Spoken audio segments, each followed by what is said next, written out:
Good morning. It is Monday morning, meaning it's time for Motivational Monday. My name is Christopher Donnell, the pastor here at Urbana UMC, and so glad you're joining with us today. This past Sunday, we wrapped up a sermon series, a short one, talking about our inboxes being full and the life's demands coming at us. And this past Sunday, we wrapped it up talking about a heart at rest. And we asked the question, have you ever looked at your inbox, whether that's literal or metaphorical, and felt overwhelmed? Whether you're the person who carries every message and has to respond to it immediately, or you're the one who ignores the notifications until there are hundreds unread. The reality is we all respond to life's demands in different ways, shaped by our struggles and our experiences. And typically that root of our response can be anxiety or overcommitment or a longing to feel valuable. We talked about scriptures that kind of combat this idea that we have to be so full and on demand all the time. We looked at Psalm 90:12 that says, "Teach us to number our days that we may gain a heart of wisdom." Proverbs 4:23, "Above all else, guard your heart, for everything you do flows from it."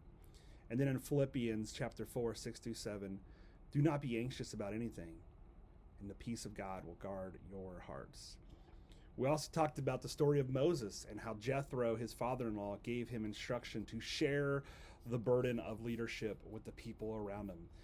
Moses knows what it felt like to be overwhelmed. In Exodus 18, he was drowning in the demands of leading God's people, but God, through Jethro's wisdom, reminded Moses that doing everything alone was not sustainable.